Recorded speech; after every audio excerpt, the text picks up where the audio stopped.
Hello বন্ধুরা, জ্ঞানজ্যোতি coaching সেন্টারের পক্ষ থেকে তোমাদের সকলকে জানাই আরও একবার স্বাগত। আজকের ক্লাসে আলোচনার বিষয় হচ্ছে গুপ্ত যুগে নারীর অবস্থান সম্পর্কে, অর্থাৎ গুপ্ত যুগে নারীর অবস্থান কেমন ছিল বা কেমন ধরনের ছিল, এটা নিয়ে মূলত আজকের এই ক্লাসের মাধ্যমে তোমাদের সঙ্গে আলোচনা করব। ঠিক আছে? আচ্ছা, আলোচনার বিষয় শুরু করার আগে তোমাদেরকে একটা ছোট্ট ইনফরমেশন দিয়ে রাখি। তোমরা যারা যারা ভাবছো আমাদের সঙ্গে অনলাইনে যুক্ত হবে, তারা কর্নারে দুটো নাম্বার দেখতে পাচ্ছ, 7076398606 এবং 6295916282। এই নাম্বার দুটি হলো আমাদের জ্ঞানজ্যোতি কোচিং সেন্টারের অফিসিয়াল হেল্পলাইন নাম্বার। তোমরা যারা যারা ভাবছো আমাদের সঙ্গে যুক্ত হবে, যে কোনো একটি নাম্বারে যোগাযোগ করে যুক্ত হয়ে যেতে পারো। এছাড়াও তোমাদের সেমিস্টারে কোর্স ফি সম্পর্কে বলে রাখি। তোমাদের কোর্স ফি যেটা আগে ছিল সেটা ছিল হচ্ছে 1199 রুপিস, কিন্তু এই কোর্স ফিটা এখন তোমাদের পে করতে হচ্ছে না। তার কারণ তোমাদের জন্য একটা খুবই সুন্দর অফার রাখা হয়েছে। তোমরা শুধুমাত্র 99 রুপিস রেজিস্ট্রেশন ফি এর বিনিময়ে তোমাদের পুরো সেমিস্টারটা ক্লিয়ার করে নিতে পারছো।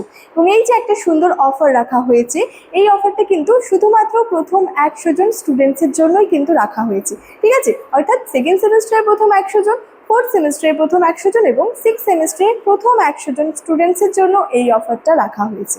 আচ্ছা, এই ছিল ইনফরমেশনের বিষয়। এবার সরাসরি আলোচনার বিষয় শুরু করছি। আলোচনার বিষয় প্রথমে বলেছি, গুপ্ত যুগে যে নারীদের অবস্থানটা রয়েছে সেটা নিয়ে মূলত আলোচনা করব। তো মূলত প্রথমত এই গুপ্ত যুগে নারীর অবস্থানটা আমরা কিসের উপর ভিত্তি করে বা কোন উপাদানের উপর ভিত্তি করে জানতে পারি সেই বিষয়টা একটু দেখে নেব।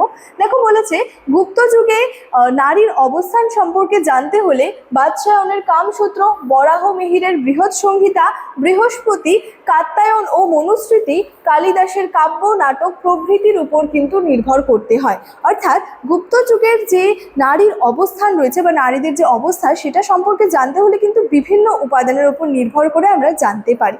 যেমন সেখানে বৃহস্পতি, কাত্যায়ন এবং মনুস্মৃতি রয়েছে, কালিদাসের বিভিন্ন কাব্য, বিভিন্ন নাটকের উপর ভিত্তি করে আমরা কিন্তু এই যুগে নারীদের অবস্থান সম্পর্কে জানতে পারি।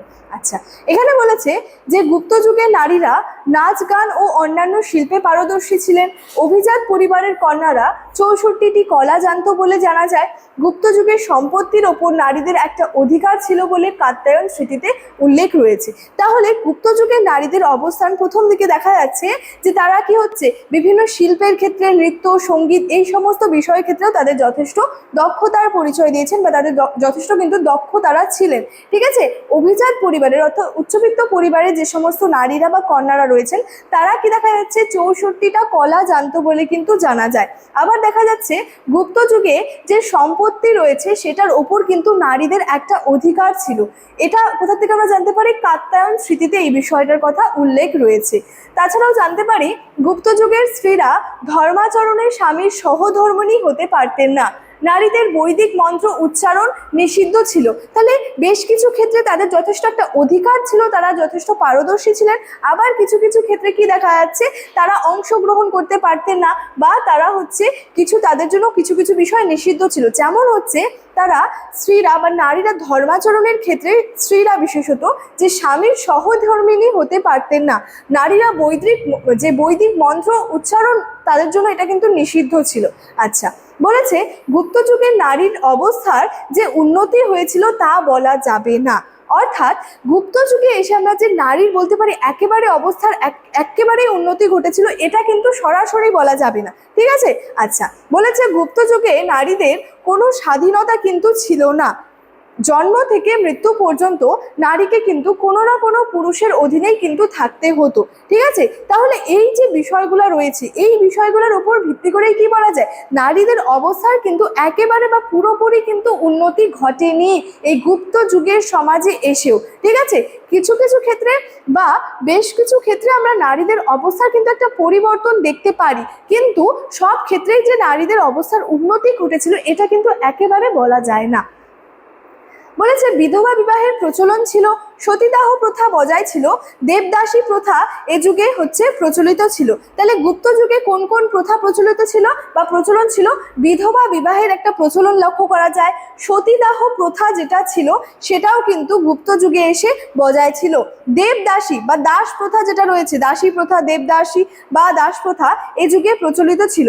এ যুগে কি হতো যে পুরুষরা সাধারণত একটি বিবাহ করত, তবে উচ্চ বর্ণের পরিবারের পুরুষদের একাধিক বিবাহের কথা কিন্তু জানা যায়। অর্থাৎ গুপ্ত যুগে এসে পুরুষরা মূলত বলা যায় যে সাধারণত একটি বিবাহ করতো, কিন্তু উচ্চ বর্ণের অর্থাৎ উচ্চবিত্ত পরিবারের যে পুরুষেরা রয়েছেন তাদের ক্ষেত্রে একাধিক ক্ষেত্রে দেখা যায় যে তারা হচ্ছে যে একাধিক বিবাহ করতো, এই বিষয়টা সম্পর্কেও কিন্তু জানতে পারি।